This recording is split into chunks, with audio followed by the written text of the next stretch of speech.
Hi friends, मेरा नाम है प्रतिभा और आप सबका स्वागत है प्रैट्स किचन में। दोस्तों आज हम बनाएंगे बच्चों डोरेमोन दोनों का ही फेवरेट डोरा केक। और दोस्तों इसको मैं मैदे से नहीं होल व्हीट फ्लावर से बनाऊंगी, गेहूं के आटे से बनाऊंगी दोस्तों। और ये पूरी की पूरी रेसिपी 10 मिनट में बनके तैयार हो जाती है। तो चलिए इसको बनाना शुरू करते हैं। इसको बनाने के लिए जैसा मैंने बोला कि हम यहाँ पर गेहूं का आटा यूज़ कर रहे हैं, तो 1 कप मैंने गेहूं का आटा ले लिया है। एक बोल के ऊपर मैंने छन्नी डाल ली है, छन्नी में मैं गेहूं का आटा डाल रही हूँ ताकि हम इसको सबसे पहले छान के यूज़ कर सकें। साथ के साथ मैंने यहाँ पर आधा कप पिसी हुई चीनी डाल ली है। दोस्तों मेरी छन्नी थोड़ी छोटी है, इसके लिए मैं थोड़ा सा पहले छान लूँगी इसको। ये देखिए यहाँ पर मैंने छान के इसको थोड़ा सा कम कर लिया है। अब यहाँ पर मैं 1/4 कप मिल्क पाउडर डाल रही हूँ, इससे इसका फ्लेवर काफ़ी इन्हांस हो जाता है। और इसको फ्लफ़ी बनाने के लिए आधा छोटा चम्मच बेकिंग सोडा डाल रही हूँ, खाने वाला सोडा। ज़रा सा मैंने नमक डाला है, लगभग 2 चुटकी जितना, ताकि जो हमारा मीठा है वो काफ़ी टेस्टी बन के आए। इसको अब हम अच्छे से छान लेंगे। छानने के बाद इसमें मैं लिक्विड इंग्रेडिएंट्स ऐड करूँगी।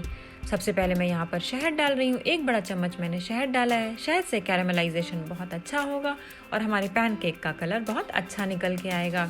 आप चाहें तो पूरे शहद में बना सकते हैं, चीनी को स्किप कर सकते हैं। इस केस में आप आधा कप शहद डाल दें। और उसके बाद यहाँ पर मैंने 1 कप दूध लिया है और दूध को डाल के धीरे धीरे करते हुए फेंटते हुए मैंने बढ़िया थिक बैटर रेडी कर लिया है दोस्तों। साथ के साथ मैंने यहाँ पर आधा बड़ा चम्मच वनीला एसेंस का डाल दिया है ताकि इसमें केक का अच्छा फ्लेवर आ जाए। बैटर की थिकनेस आप यहाँ देख सकते हैं। बैटर की थिकनेस जो है वो बिल्कुल पैनकेक जैसी रखी है मैंने यहाँ पर।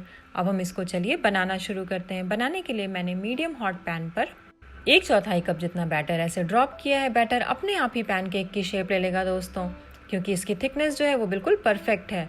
आप देख सकते हैं इसको हम मीडियम हीट पर लगभग 1 मिनट के लिए एक साइड से सेकेंगे ताकि नीचे का जो कलर है वो अच्छा कैरामलाइज हो जाए और बढ़िया गोल्डन कलर आ जाए। और 1 मिनट के बाद ऐसे इसको फ्लिप कर दिया है मैंने। फ्लिप करने के बाद इसको लगभग 30 से 40 सेकंड तक और सेक लूँगी मैं। 30 से 40 सेकंड सेकने में ये अच्छे से रेडी हो जाएगा। यहाँ पर पैनकेक हमारा सिक के तैयार हो गया है। यहाँ पे आप देख सकते हैं इसको मैं एक साइड में रख रही हूँ और दूसरा पैनकेक भी बना ले रही हूँ, क्योंकि डोरा केक में हमें 2 पैनकेक चाहिए होते हैं। तो 1/4 कप बैटर मैंने फिर से तवे पे डाल दिया है और 1 मिनट तक सेकने के बाद इसको मैं फ्लिप कर दूँगी। फ्लिप करने के बाद आप देख सकते हैं बढ़िया कलर आ गया है अब यहाँ पर। और 30 सेकंड तक सेकने के बाद दोनों साइड से ये रेडी हो गया है। बस पैनकेक्स रेडी हो गए हैं। इसके बीच में आप चाहें तो न्यूटेला लगा सकते हैं, कोई भी हेज़लनट स्प्रेड लगा सकते हैं, चॉकलेट स्प्रेड लगा सकते हैं, चॉकलेट सिरप लगा सकते हैं या चॉकलेट गनाश भी लगा सकते हैं। बस इसको 1 टेबलस्पून फुल लें और एक पैनकेक पे अंदर की साइड ऐसे अप्लाई करने के बाद अच्छे से इसको जनरसली अप्लाई करें दोस्तों। आप चाहें तो इसकी क्वांटिटी अपने हिसाब से थोड़ी कम या ज़्यादा रख सकते हैं। एक चीज़ का ख्याल रखें कि पैनकेक्स थोड़े ठंडे हों, वरना स्प्रेड जो है वो लगाते ही इसमें मेल्ट होने लगेगी।